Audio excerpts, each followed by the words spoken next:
तो इससे पहले हमने पढ़ा था कि ट्रांसपोर्टेशन जो है एनिमल्स के अंदर कैसे होती है और उसमें ह्यूमन बीइंग की एग्जांपल ली थी। तो वहाँ पे हमने देखा था कि जो ट्रांसपोर्टेशन सिस्टम है एनिमल्स के अंदर या ह्यूमन बीइंग में जो है वो काफ़ी कॉम्प्लेक्स था। उसमें ब्लड वेसल्स और हार्ट जो है ये तीन मेन पार्ट थे। ठीक है।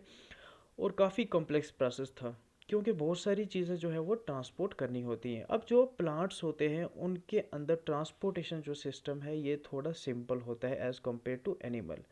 क्योंकि प्लांट्स के अंदर जो है ट्रांसपोर्टेशन करनी किसकी होती है, वाटर मिनरल जिसको हम सैप कहते हैं। ठीक है।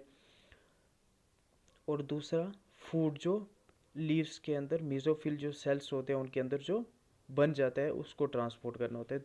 दो ही मेन चीज़ों को ट्रांसपोर्ट करना होता है। ठीक है। अब ये जो ट्रांसपोर्टेशन है ये हम पहले देखेंगे कि जो वाटर और मिनरल है उनकी ट्रांसपोर्टेशन कैसे होती है और फिर उसके बाद देखेंगे कि जो फूड है वो कैसे ट्रांसपोर्ट होता है। तो चलिए शुरू करते हैं। जो वाटर और मिनरल है इनकी ट्रांसपोर्टेशन थ्री मेन स्टेप्स में होती है। इसको थ्री स्टेप में डिवाइड किया हुआ है बेटर अंडरस्टैंडिंग के लिए, आपको समझ आ जाएगी, यहाँ पे क्लियर हो जाएगा। पहला है अब्जॉर्प्शन ऑफ वाटर, कि जो वाटर और मिनरल हैं जिसको हम सैप भी कहते हैं इसको अब्जॉर्ब करना। फिर उसके बाद ये जो सैप है रूट से इसको ऊपर वाले जो पार्ट्स है जैसे लीव्स को चाहिए होते हैं। ठीक है। क्योंकि वहाँ पे फोटोसिंथेसिस होती है तो वहाँ पे वाटर और मिनरल का होना ज़रूरी है। तो उसको ऊपर पहुंचाना इसको हम कहते हैं असेंट ऑफ सैप। और थर्ड है ट्रांसपायरेशन, कि जो एक्सेस वाटर होता है उसका लॉस होना लीव से in the form of water vapour. तो चलो हम पहला जो स्टेप है इसको देखते हैं। अब्जॉर्प्शन ऑफ मिनरल और वाटर जो है ये कैसे होती है। जो रूट्स होती है इनकी टिप पे रूट हेयर्स प्रेजेंट होते हैं। ठीक है। छोटे छोटे इस तरह से रूट है तो इस तरह से छोटी छोटी हेयर लाइक स्ट्रक्चर होती है जिनको हम कहते हैं रूट हेयर्स। अब ये जो रूट हेयर्स होती हैं, ठीक है, इनसे क्या होता है कि जो सरफेस एरिया है अब्जॉर्प्शन के लिए वो इंक्रीज हो जाता है। ठीक है। तो ज़्यादा वाटर और मिनरल जो है वो अब्जॉर्ब कर सकती हैं रूट्स। ये जो रूट हेयर है ये अब्जॉर्ब करते हैं वाटर और मिनरल को in the form of solution. ठीक है, सॉइल के अंदर से। अब जब ये सैप जो है ये जाइलम वेसल्स के अंदर जब ये पहुंच जाता है, ठीक है, क्योंकि वाटर और मिनरल को ट्रांसपोर्ट करता कौन है, वेसल, जाइलम वेसल्स या जाइलम जो टिश्यूज़ होते हैं। ठीक है। ये ट्रांसपोर्ट करते हैं। जब वजाइलम के अंदर ये पहुंच जाता है फिर वहाँ से जो है इस वाटर और मिनरल को इस सैप को ऊपर पहुंचाना होता है। ये ऊपर की तरफ मूव करता है जिसको हम एसेंट ऑफ सैप कहते हैं। तो यहाँ से दूसरा स्टेप जो है वो स्टार्ट हो जाता है। अब ये जो एसेंट ऑफ सैप है कि जो अपवर्ड मूवमेंट है सैप की, ठीक है, इसको दो थ्योरीज जो है ये एक्सप्लेन करती है तो कि ये कैसे होता है। पहला है रूट प्रेशर थ्योरी और दूसरी है ट्रांसपेरेशन पुल थ्योरी। ये जो रूट प्रेशर थ्योरी है ये छोटे प्लांट्स के लिए ही वर्क करती है। ठीक है। अब ये थ्योरी कहती क्या है कि जब रूट अब्जॉर्ब कर लेती है वाटर और मिनरल, ठीक है, तो उससे क्या होता है कि प्रेशर इंक्रीज होता है, वाटर प्रेशर जो है वो इंक्रीज हो जाता है जिसकी वजह से वाटर जो है ऊपर की तरफ मूव करता है। ठीक है। अब ये लार्ज प्लांट में जो है ये थ्योरी वर्क नहीं करती है क्योंकि जो लार्ज प्लांट्स होते हैं, ठीक है, बड़े पेड़ जो होते हैं उनके अंदर जो है उनकी हाइट बहुत ज़्यादा होती है तो इतना ज़्यादा प्रेशर क्रिएट नहीं होता है कि वो जो वाटर है उसको ऊपर की तरफ पुश जो है वो प्रेशर कर सके। ठीक। और दूसरा है ट्रांसपायरेशन पुल थ्योरी। ये थ्योरी जो है ये वर्क करती है टाल प्लांट के लिए। ये बताती है कि टाल प्लांट्स में जो है ये एसेंट ऑफ सैप जो है ये मूव करता है। ये थ्योरी ये कहती है कि जो ट्रांसपायरेशन होती है, ठीक है, कि जो लीव्स जो है कंटिन्यूसली वाटर जो है वो लॉस करते रहते हैं in the form of vapour जिसको हम कहते हैं ट्रांसपायरेशन। ये जो ट्रांसपायरेशन होती है इसकी वजह से, ठीक है, एक सक्शन जो है वो पैदा होता है, एक खिंचाव सा पैदा होता है। जैसे ऊपर यहाँ से वाटर जो है लॉस हो रहा है कंटिन्यूसली। ठीक है। तो इससे क्या है कि एक सक्शन क्रिएट होता है।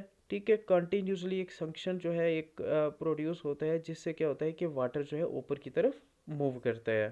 ठीक है।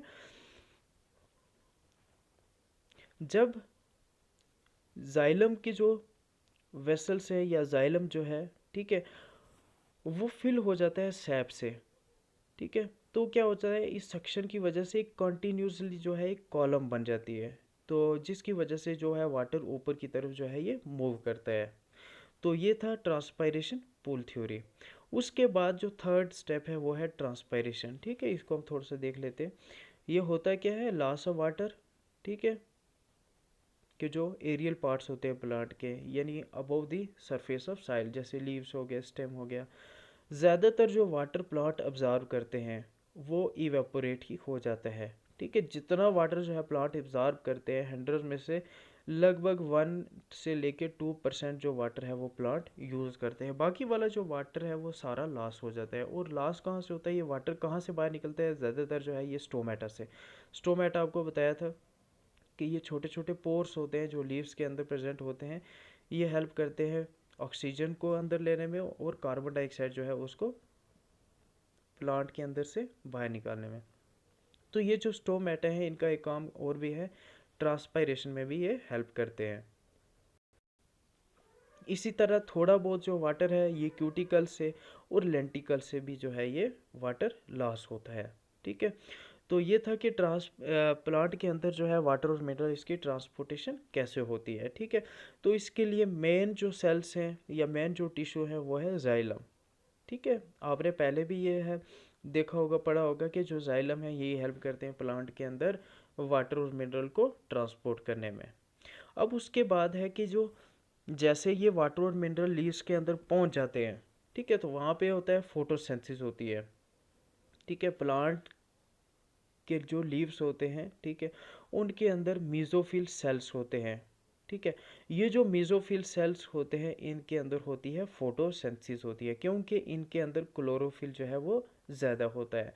अब ये फूड जो है लीव्स के अंदर बन जाता है, तो बाकी वाले जो पार्ट्स हैं जैसे रूट्स हो गई, रूट्स के अंदर फोटोसिंथेसिस नहीं होती है, स्टेम के अंदर नहीं होती है, ट्विग्स के अंदर नहीं होती है। तो फ्रूट्स जो हो गए, फ्लावर्स हो गए, इन सबको जो है फूड चाहिए होता है अब। ठीक है, उनको एनर्जी जो है उनकी ग्रोथ के लिए फूड की ज़रूरत होती है, तो उनको फूड जो है वो पहुंचाना होता है। अब ये जो फूड है, ठीक है, ये कैसे पहुंचता है, इसके लिए जो टिश्यूज़ रिस्पॉन्सिबल हैं वो है फ्लोएम। Phloem tissues.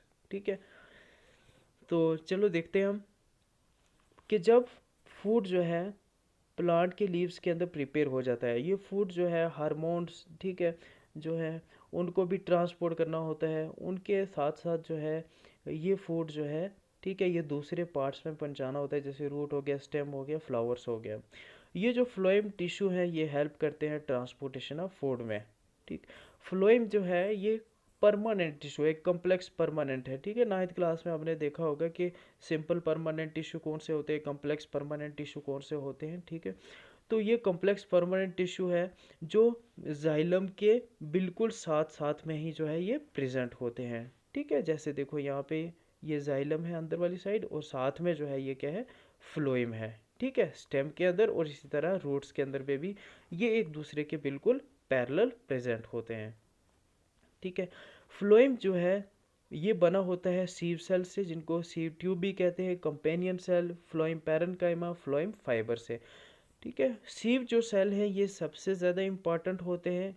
ठीक है, क्योंकि जो है ट्रांसपोर्टेशन इन्हीं से ही होती है, ये एक चैनल की तरह वर्क करते हैं जिनके थ्रू जो है फूड जो है वो ट्रांसपोर्ट होता है, और यही सबसे ज़्यादा फ्लोएम के अंदर टिश्यूज़ जो है ये सेल जो है ये प्रेजेंट होते हैं। ठीक है, ये जो फ्लोएम है ये क्लोज कांटेक्ट में होता है मीजोफिल जो सेल होते हैं लीफ के अंदर, जिनके अंदर फोटोसिंथेसिस होती है, जिनके अंदर फूड जो है वो बन जाता है। तो मीजोफिल सेल के साथ में ही कांटेक्ट में होते हैं फ्लोएम। ठीक है, जैसे ही फूड जो है वो बनता है, ठीक है, और फ्लोएम के अंदर जो है एंटर करता है, तो उसी वक्त जो है इसको ट्रांसपोर्ट किया जाता है फ्लोएम के द्वारा।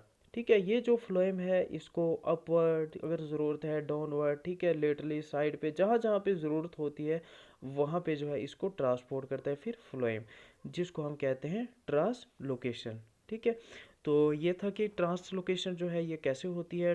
ठीक है, ट्रांसपोर्टेशन फूड की कैसे होती है प्लांट्स के अंदर, और साथ ही साथ हमने ये देखा कि जो वाटर और मिनरल हैं उनकी ट्रांसपोर्टेशन कैसे होती है। आई होप कि आपको ये समझ आ गया होगा। ठीक है, so thanks a lot for watching this video, have a nice day.